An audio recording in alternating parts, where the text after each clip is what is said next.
நான் வந்து motivational videos, positive videos இதெல்லாம் நான் தினமும் பார்க்குறேன். ஆனாலும் என் வாழ்க்கை நாயப்படாத பாடு ப்ரோ. அதாவது ஒரு நாய் இருந்துச்சான், அந்த நாய்க்கு ரொம்ப பசியாம், அகோர பசி. ஸோ நீங்கள் பார்க்குற மோட்டிவேஷ்னல் வீடியோ உங்களுக்குள்ளே என்ன சைக்கலாஜிக்கல் எஃபெக்டை க்ரியேட் பண்ணுதுன்றதெல்லாம் கவனமாக இருக்கணும். கண்டிப்பாக என் லைஃப்பில் நல்லது நடக்கும் அப்படின்னு உங்கள் கண்களை நீங்கள் திறக்கணும். அடுத்து நம்ம என்ன பண்ணலான்னு யோசிக்கணும், காலத்தில் இறங்கணும். இப்படி ஸ்டெப் பை ஸ்டெப்பாக இருக்குல்ல. இதை பண்ணாமல் நான் வந்து I'm just keeping my vibrations இந்த ரைட் மோட். ஐம் ஜஸ்ட் என்னோடய ஃப்ரீக்வன்சி நான் மெயின்டைன் பண்ணிக்கிறேன். சரக்கு அடிக்கும்போது அப்படி சும்மா அப்படி கிளாஸாக அடிக்கலாம். அழகாக அதில் மிக்சிங்லாம் நீட்டாக பண்ணி அப்படி கேஷுவலாக ஸ்மூத்தாக அடிக்கலாம். அப்படி இல்லாமல் எடுத்து கப்புன்னு அடிச்சுட்டு சுண்ணாம்பு எடுத்து சினிமா படத்தெல்லாம் பார்ப்போம்ல. இத்தனை நாளாக உங்களுக்கு இருந்துச்சு அந்த ஒரு வறுமையோ இல்லை அந்த வாட் எவர் அந்த பிரச்சனை, அதை அவங்கள விட்டு அப்படியே போகும்.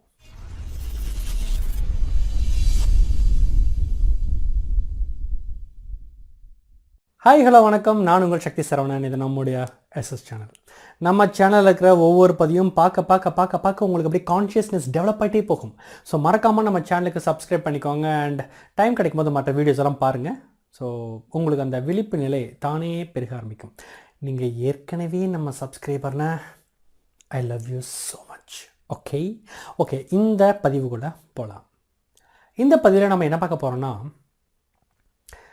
நிறைய பேர் வந்து இந்த பாசிட்டிவ் வீடியோஸ், மோட்டிவேஷ்னல் வீடியோஸ், உங்களை எதிர்மறை எண்ணத்திலிருந்து நேர்மறைக்கு கொண்டு வரும் அந்த மாதிரியான வீடியோஸ்லாம் எத்தனை பேர்லாம் பார்த்துட்ருப்பீங்க. அவ்வளோ பாசிட்டிவ் வீடியோலாம் நான் பார்க்குறேங்க. தினமும் மோட்டிவேஷ்னல் வீடியோஸ் நான் பார்க்குறேன் ப்ரோ. நான் வந்து மோட்டிவேஷ்னல் வீடியோஸ், பாசிட்டிவ் வீடியோஸ் இதெல்லாம் நான் தினமும் பார்க்குறேன். ஆனாலும் என் வாழ்க்கை நாயப்படாத பாடு ப்ரோ அப்படின்னு எத்தனை பேர் ஃபீல் பண்ணுறீங்க? ஸோ அது சம்மந்தப்பட்ட மோட்டிவேஷ்னல் வீடியோஸ் பார்க்குறதும் பாசிட்டிவ் விஷயங்களை பார்க்குறதும் நல்லது தான். பட் அதுவே நம்மளுடைய வாழ்க்கைக்கு எப்படி உழைக்குதே அப்படின்றத பற்றி இந்த பதிவில் நம்ம பார்க்க போகிறோம். அதாவது ஒரு நாய் இருந்துச்சான், அந்த நாய்க்கு ரொம்ப பசியாம், அகோர பசி. ஸோ இப்போ அந்த நாய் எங்கடா ஏதாவது தின்ன கிடைக்குமா அப்படின்னு போயிட்டே இருக்கும்போது ரோட்டில் ஒரு எலும்பு துண்டு இருந்துச்சான். பட் அது பாருங்களேன், அந்த எலும்பு துண்டு வந்து ரொம்ப பழைய எலும்பு துண்டு, காஞ்சி போனது. அதில் ஒரு சத்தும் இல்லை, அது காஞ்சி போனால் ஒரு கட்டை எலும்பு துண்டு அது. ஆனால் அது வந்து நாய்க்கு எலும்பை பார்த்தா விடுமா, ஐயோ அப்படி போய் டக்குன்னு அந்த எலும்பு எடுத்து நல்லா அப்போ எத்தனை நாள் பசிடா அப்படின்னு அதை நல்லா அப்படி சாப்பிட ஆரம்பிச்சது. ஸோ அது ரொம்ப காஞ்சி போனால் அது எலும்புன்றதுனால அந்த எலும்பு என்ன பண்ணிச்சு, அந்த நாய் அதை கடிக்கும்போது அதுவே போய் அந்த தாடியிலெல்லாம் அந்த எலும்பு போய் குத்தும்போது அந்த நாயோட வாயிலிருந்து ரத்தம் வருது. ஸோ இப்போ இந்த நாய் சாப்பிடும்போது இப்போ நிறைய ஜூஸாக இருக்குது, அந்த நாயோட ரத்தமே வருதுனால அது நினச்சிக்கிச்சு அது நல்ல எலும்பு, அந்த எலும்போடைய சத்து தான், அந்த எலும்புலேருந்து தான் கறி ரத்தம்லாம் வருது அப்படின்னு நல்லா அதை கடித்து மாவாக்கி அப்படி தின்னுடுச்சான். ஸோ அப்படி அது தின்னு முடிச்சிருச்சு. அப்புறமா கொஞ்சம் நேரம் பசி அடங்கிடுச்சு இப்போ அதுக்கு. ஓகே, பட் கொஞ்ச நேரம் கழிச்சு பார்க்குறது வாயெல்லாம் வலிக்குது அதுக்கு. ஏன்னே தெரியல. என்னடா இது, பசி வந்தால் வயிறு தான் வலிக்கணும், வாயெல்லாம் ஏன்டா வலிக்குது, எல்லாம் என் தலையெழுத்து அப்படின்னு அந்த நாய் அப்படியே போச்சான். இது ஒரு கதை. நம்ம லைஃப்பில் இதுதான் சில பேருக்கு நடந்துகிட்ருக்கு. ஏன்னா சரி, நீங்கள் நான் பாசிட்டிவாக ஒரு காரியம் பண்ணுறேன் அப்படின்ற பெரிய உங்களுக்கே நீங்கள் ஒரு நெகட்டிவான காரியம் பண்ணிக்கிறீங்க. அந்த நாய் மாதிரி அது வந்து அப்பா நான் பசிக்கு தாண்டா எலும்பு சாப்பிட்றேன்னு அது நினச்சிக்குது. ஆனால் அது தன்னையே அது காயப்படுத்திக்குது. இன்னும் அதை தற்காலிகமாக அதோட பசியை போக்கும். ஆனால் அது அப்புறமா அது மறுபடியும் அந்த பசி வரத்தான் போகுது. இப்போ ப்ளஸ் வாயும் சேர்ந்து வலிக்க போகுது. அந்த மாதிரி நம்ம மோட்டிவேஷனல் வீடியோ பார்க்குறது தற்காலிகமாக நமக்கு ஒரு உந்துதல் கொடுத்துரும், ஒரு நேர்மறையான உந்துதலை கொடுத்துரும். ஆனால் அதனால் லைஃப் சேஞ்ச் ஆன மாதிரி கொஞ்சம் கூட தெரியாது. அது ஏன் தெரியுமா? இதுதான் நம்ம அன்கான்ஷியஸாக பண்ணுற மிஸ்டேக்கு. ஸோ நீங்கள் அதை தான் திருத்திக்கணும். அது என்ன மிஸ்டேக்குன்னா, நான் ஜெயிச்சிருவேன், என்னால் முடியும், என்னால் அந்த தோல்வியில் நான் ஜெயிச்சிருவேன் நான் அப்படின்னு அது எந்திரிக்கிறோம்ல, அதில் என்ன ஆயிடுதுன்னா அந்த ஸ்ட்ரகிள் இருக்குல்ல, அந்த தோல்வியிலிருந்து நான் எழுந்து ஃபீனிக்ஸ் பறவையை போல பறந்து வருவேன். என்னுடைய வாழ்க்கை எவ்வளவு எதிர்மறையாக இருந்தாலும் சரி, நான் நேர்மறையாக அதை மாற்றுவேன், என்னால் முடியும். இப்படிலாம் நம்ம வீரவசனம் பேசுகிறோம்ல, அதனுடைய எமோஷனல் வைப்ரேஷன் என்னென்னு பார்த்தீங்கன்னா ஸ்ட்ரகிள், போர், வெற்றி. வெற்றினா என்ன அர்த்தம்? போருன்னு அர்த்தம். அந்த போரில் நான் ஜெயிக்கிறேன்டா, அந்த மொத்தத்தில் அடிதடி, போர், சச்சரவு, தெரியுதா ஃபீலிங்ஸு? ஸோ நீங்கள் பார்க்குற மோட்டிவேஷ்னல் வீடியோ உங்களுக்குள்ளே என்ன சைக்கலாஜிக்கல் எஃபெக்டை க்ரியேட் பண்ணுதுன்றதெல்லாம் கவனமாக இருக்கணும். நான் துவண்டு கிடக்கும் என்னை அதுக்கு அது என்னை ஒரு நம்பிக்கையாளனாக மாட்டுகிறது, சந்தோஷம். நான் கொஞ்சம் கவனி, உன்னை நம்பிக்கையாளனாக மாற்றுறதுன்னா ஓகே. ஆனால் அது உள்ளுக்குள்ளே ஒரு அந்த அந்த வறுமையை நினைத்தோ, அந்த சிக்கலை நினைத்தோ, தோல்வியை நினைத்தோ, அந்த எதிர்மறை விஷயத்தை அது கூட சண்டை போடுற மாதிரி அதுக்கு அகெயின்ஸ்டாக அப்படிலாம் உள்ளுக்குள்ள ஒரு கெமிஸ்ட்ரி அது உருவாக்கிடக்கூடாது. புரியுதா உங்களுக்கு? நீங்கள் மோட்டிவேஷ்னல் வீடியோஸ்லாம் கேட்கும்போது அது உங்களுக்கு என்ன தரணும்னா, அந்த ஒரு மரத்திலிருந்து காய்ந்த சருகு கீழே விழுவது போல் அந்த மோட்டிவேஷ்னல் வீடியோஸை நீங்கள் கேட்டு முடிக்கும் பொழுது உங்கள்கிட்ட இருந்து அந்த நெகட்டிவான அந்த விஷயங்கள் அந்த காய்ந்த சருகையை போல் உங்களை விட்டு கீழே விழுந்துடணும். உங்களுக்கு அதுக்கப்புறம் அமைதி நிலைக்கணும். அந்த அமைதி கொஞ்சம் நேரம் இருந்ததுக்கு அப்புறமா தான் கண்டிப்பாக என் லைஃப்பில் நல்லது நடக்கும் அப்படின்னு உங்கள் கண்களை நீங்கள் திறக்கணும். அடுத்து நம்ம என்ன பண்ணலான்னு யோசிக்கணும், களத்தில் இறங்கணும். இப்படி ஸ்டெப் பை ஸ்டெப்பாக இருக்குல்ல, இதை பண்ணாமல் தினமும் உட்காந்து மோட்டிவேஷனல் வீடியோ கேட்டுனே இருக்கிறது. நான் வந்து I'm just keeping my vibrations இந்த ரைட் மோட், ஐம் ஜஸ்ட் என்னோடய ஃப்ரீக்வன்சி நான் மெயின்டைன் பண்ணிக்கிறேன். அந்த மோட்டிவேஷனல் வீடியோஸ் கேட்கும்போது நான் அப்படியே பாசிட்டிவாக உணர்றேன், நான் எனர்ஜெட்டிக்காக உணர்றேன், நான் ஸ்ட்ராங்காக உணர்றேன், நான் ஃபோக்கஸ்டாக உணர்றேன். எல்லாம் உணர்ற பேக்ரவுண்டில் ஒரு ஸ்ட்ரகிள் இருக்குது, தெரியுதா? பேக்ரவுண்டில் நீ ஒரு வெப்பத்தை உருவாக்குற, உனக்கு தெரியுதா இல்லையா ஃபீலிங்ஸில்? அதுதான் நிறைய பேர் பண்ணுற மிஸ்டேக்.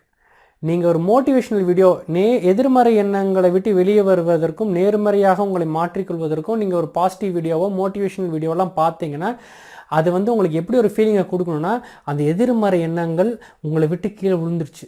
ஒரு காய்ந்த இலையா மரத்துலேருந்து அது பாட்டுக்கு கீழே விழுவும்ல, அது மாதிரி உங்களை விட்டு அது விழுந்துருச்சு. ரிலாக்ஸ்டாக இருக்கு, அப்படி இருக்கணும். அது எப்படி இருக்குன்னா, அப்போ அது மாதிரி மோட்டிவேஷ்னல் வீடியோவை நான் பார்க்கணுமான்னு அப்படி இல்லை. அந்த மோட்டிவேஷ்னல் வீடியோவை நீங்கள் எடுத்துக்கிற விதம் அப்படி. சரக்கு அடிக்கும்போது அப்படி சும்மா அப்படி கிளாஸாக அடிக்கலாம், அழகாக அதில் மிக்சிங்லாம் நீட்டாக பண்ணி அப்படி கேஷுவலாக ஸ்மூத்தாக அடிக்கலாம். அப்படி இல்லாமல் எடுத்து கப்புன்னு அடிச்சுட்டு சுண்ணாம்பு எடுத்து சினிமா படத்தெல்லாம் பார்ப்போம்ல, அப்போ ஒரே சரக்கை ஒருத்தன் அப்படி கிளாஸாக ராயலாக அடிக்கிறான், ஒருத்தன் அப்படி கேவலமாக அடிக்கிறான்ல. அதே மாதிரி தான் ஒரே மோட்டிவேஷ்னல் வீடியோவை உங்களுக்கு அது அப்படியே ஒரு ஃபீலிங்கை கொடுக்கலாம். நான் ஜெயிக்கிறேன்டா, லைஃப்பில் நான் ஜெயிப்பேன்டா அப்படியும் உங்களை ஆக்கலாம். அது இருக்குல்ல, அது நல்லது தான். உங்களுக்குள்ள ஒரு வீரத்தை உங்களுக்குள்ள ஒரு தைரியத்தை கொண்டு வருது தான். ஆனால் பின்னாடி அதுக்கு பின்னாடி இருக்கிற எமோஷன் நெகட்டிவ் எமோஷன். அதில் கவனம் செலுத்தணும். ஏன்னா அந்த எமோஷன்ஸ் தான் சந்தர்ப்ப சூழ்நிலையை மேனிஃபெஸ்ட் பண்ணி வருது. ஸோ அப்போ அது உங்களை வெற்றியடைய வைக்கும். நீங்கள் நான் வெற்றி அடைய வேண்டாம், அஃப்கோர்ஸ் நீங்கள் வெற்றி அடைவீங்க. ஆனால் அந்த வெற்றி எப்பேற்பட்ட வெற்றியாக இருக்கும் தெரியுமா? நீங்கள் போராடி ஜெயித்த மாதிரி இருக்கும் அந்த வெற்றி. நீங்கள் போராடி ஜெயிச்சிங்க அப்படி இருக்கும். பட் இதே அந்த மாதிரி அந்த நெகட்டிவ் எண்ணம் ஒரு காய்ந்த சருகை போல் கீழே விழுந்துச்சுங்க. அப்படி இருந்துச்சுன்னா அப்பயும் நீங்கள் வாழ்க்கையில் வெற்றி அடைவீங்க. இத்தனை நாளாக உங்களுக்கு இருந்துச்சு அந்த ஒரு வறுமையோ இல்லை அந்த வாட் எவர் அந்த பிரச்சனை, அதை அவங்கள விட்டு அப்படியே போகும். நீங்கள் அப்படி வெற்றி அடைஞ்சிருப்பீங்க, அமைதியாக வெற்றி அடைஞ்சிருப்பீங்க.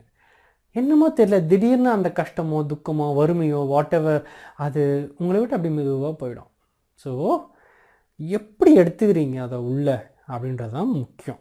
ஸோ அந்த தெளிவை சொல்வதற்காகத்தான் இந்த பதிவு. ஸோ நீங்கள் இந்த பிரபஞ்சத்துக்கிட்டேயோ இல்லை உங்களை நீங்கள் மோட்டிவேட் பண்ணும்பொழுதோ பிரபஞ்சக்கிட்ட பேசும்பொழுதும் சரி, இல்லை நீங்கள் மோட்டிவேஷ்னல் வீடியோஸ் பார்க்கும்பொழுதும் சரி, நேர்மறையான எண்ணங்களை வளர்த்துக்கொள்வதற்கு நீங்கள் என்ன பயிற்சி செய்தாலும் சரி, அதனுடைய தாக்கம் இந்த மாதிரி இருக்கணும். அந்த பயிற்சி உங்களுக்கு ஒரு நிம்மதியை கொடுக்கணும். அந்த மாதிரி பார்த்துக்கோங்க. கவனத்தை அப்படி வச்சிங்கன்னா அப்படி வரும். கவனத்தை விட்டுட்டிங்கன்னா ஜெயிக்கிறேன்டா என் லைஃப்பில் அப்படி வரும். கவனமாக இருந்தீங்கன்னா நீங்கள் ஜெயிச்சிருவீங்க. ஸோ ரெண்டுக்கும் வித்தியாசம் இருக்குது. ரெண்டுமே பாசிட்டிவ் தான். ஆனால் அது எப்படி? ரெண்டும் சரக்கு தான், ரெண்டும் தான் உங்களுக்கு போதை தரப்போகுது. இப்படியா அது உங்களுடைய ஆட்டிடியூட். அது ஸோ உங்கள் ஆட்டிடியூடை நீங்கள் கரெக்டாக வச்சுக்கணும். ஸோ அதுதான் ரொம்ப முக்கியம் என்று கூறி மீண்டும் இன்னொரு பதிவில் உங்களை சந்திக்கும் வரை வணக்கம் கூறி விடை பெறுவது நான் உங்கள் சக்தி சரவணன். இதெல்லாம் நம்முடைய SS சேனல்.